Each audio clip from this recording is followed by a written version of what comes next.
Bom dia, a nossa leitura hoje é em 1 João 4, os falsos profetas. Amados, não creais em todo espírito, mas provai se os espíritos são de Deus, porque já muitos falsos profetas se têm levantado no mundo. Nisto conhecereis o Espírito de Deus. Todo espírito que confessar que Jesus Cristo veio em carne,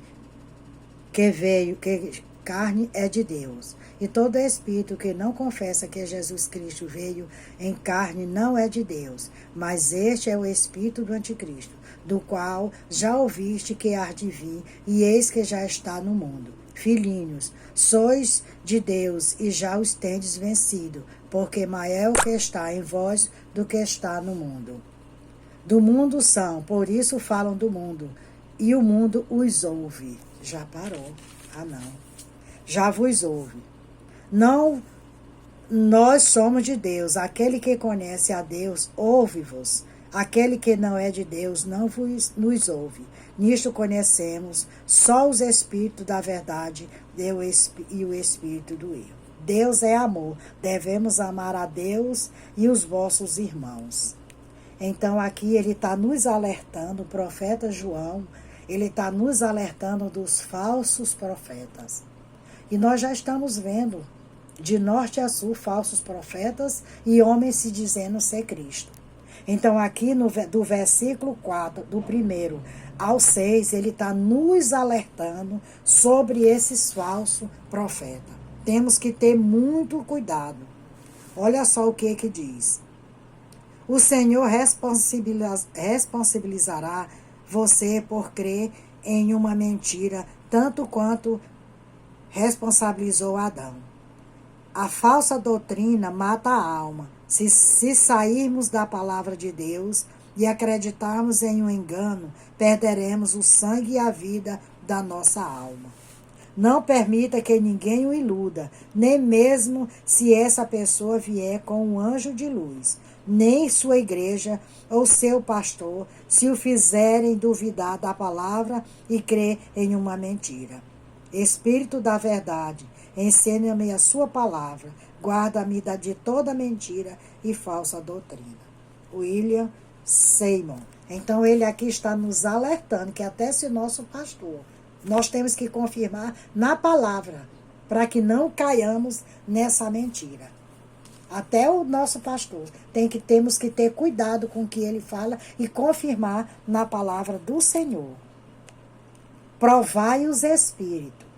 Ironicamente, o avivamento parece chamar a atenção do inimigo indesejável. Homens ímpios influenciados por motivações e espírito mau. Transformam em vítima almas que buscam, esforçando-se sutilmente a fim de seduzir os inocentes para longe de Deus. Por isso o discernimento deve ser exercitado o tempo todo. Espíritos enganadores operando por meio da carne e do sangue, podendo camuflar, olha só, com mensagens floreadas e demonstrações espirituais incomuns e persuasivas. O cristão atento não precisa ser vítima do engano. Ele tem de provar da palavra grega, dokimazo, ou seja, analisar algo para ver se é genuíno ou não. O avivamento corre perigo quando seus participantes são desencorajados a provar e questionar a validade bíblica e espiritual de mensagens, pastores e manifestações. Por outro lado, um avivamento não deve ser medido pela religiosidade, orgulho espiritual ou medo, mas sim determinando-se o valor divino e o Espírito genuíno que inicia o mistério. Se de fato for Espírito Santo, reconhecerá que Jesus veio realmente em carne. Então aqui ele está, João, nos alertando para que termos cuidado, porque ele já está aí. Como a própria palavra diz que ele já está no mundo. Nós é que temos que ter cuidado desses falsos profetas, desses falsos cristos.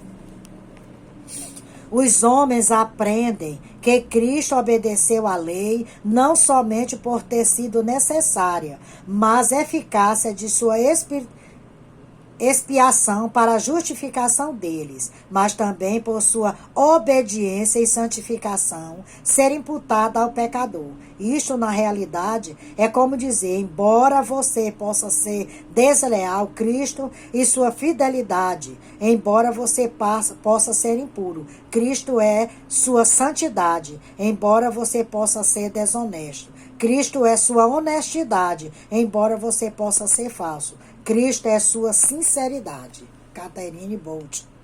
Então aqui ele está dizendo para que nós temos que ter cuidado, ficar atento à palavra, buscar na palavra a confirmação, se o Espírito é de Deus ou não. Ele continua nos alertando, na mesma medida em que ficarmos com fome de controle. Por isso, na Bíblia, amor e medo se expõem. Ela afirma que o amor perfeito lança fora o medo, e o medo também lança fora o amor. O fruto disso é a rebelião.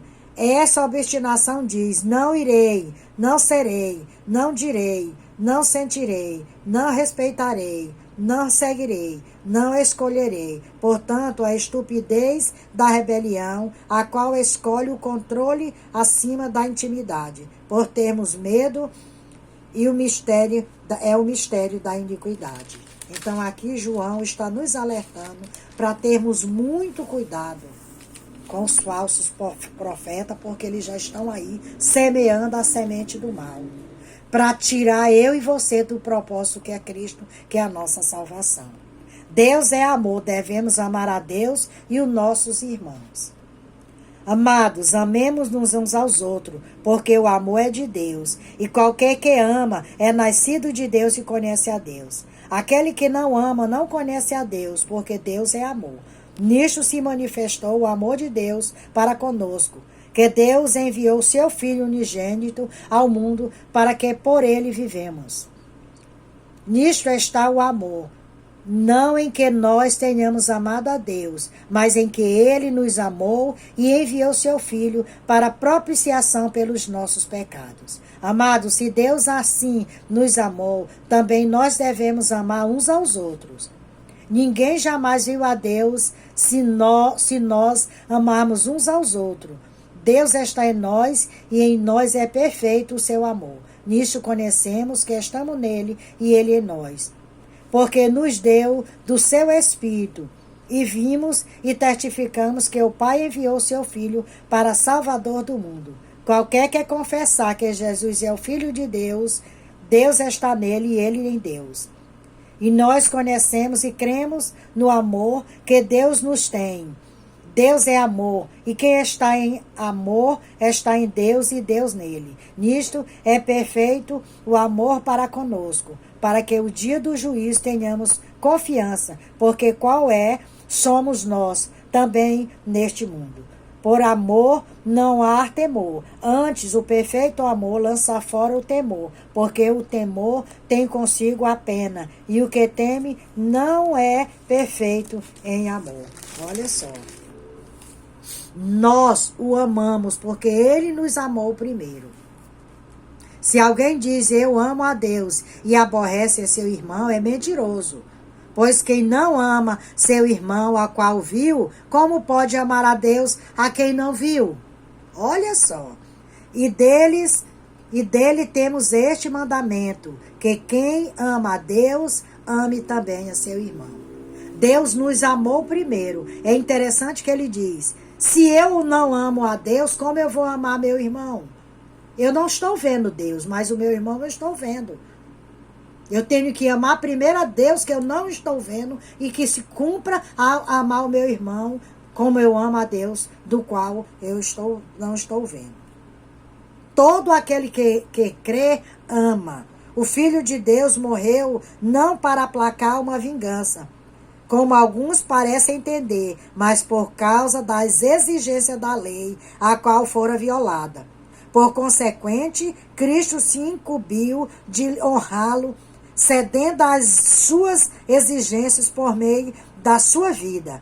Seu sofrimento e sua morte expiatória não fez para aplacar um espírito vingativo em Deus. mas para conquistar o bem mais excelente do universo, em uma dispensação de misericórdia. Desde que essa expiação foi realizada, toda a raça humana possui direito a ela, a qual está aberta a todos que aceitarem. Embora Jesus continue sendo filho do Pai, por direito gracioso, ele pertence em um sentimento muito importante à espécie humana, aos homens, a fim de que todos os pecadores tenham proveito em seu sangue, se apenas vierem humildemente e reivindicarem.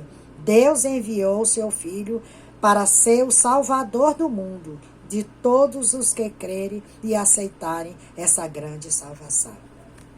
Charles Gladstone Finney. Então aqui nós temos no versículo 4, primeiro ele nos traz uma exortação contra os falsos profetas. E depois ele diz que Deus é amor e devemos amar a Deus e os nossos irmãos. Então se nós amamos a Deus que não vemos, temos que amar os nossos irmãos do qual estamos vendo. Se não amamos o nosso irmão, não estamos amando a Deus, porque ele diz, amai-vos uns aos outros. Ele está nos exortando dos falsos profetas e nos levando a amar, assim como dizemos que amamos a Deus, amar o nosso irmão que está do nosso lado. Então que nós venhamos meditar profundamente em João 4. João 4, João ele estava lá preso em Patmos. E ele escreveu lá tudo que está lá no final da Bíblia. Para que você possa ter mais conhecimento da palavra, leia a Bíblia. Quando lemos, nosso conhecimento vai ampliando, a nossa fé vai sendo fortalecida a cada dia, porque a nossa fé ela é fortalecida no Senhor Jesus. Quando lemos a Bíblia, nós estamos vendo tudo aquilo que o Senhor passou para os discípulos e ele continuou passando, e hoje tem outros discípulos que continuam semeando essa semente da salvação. Que Deus nos abençoe, que você venha ler a Bíblia, me siga lá no YouTube, Raimunda Nunes, Mensagem de Salvação.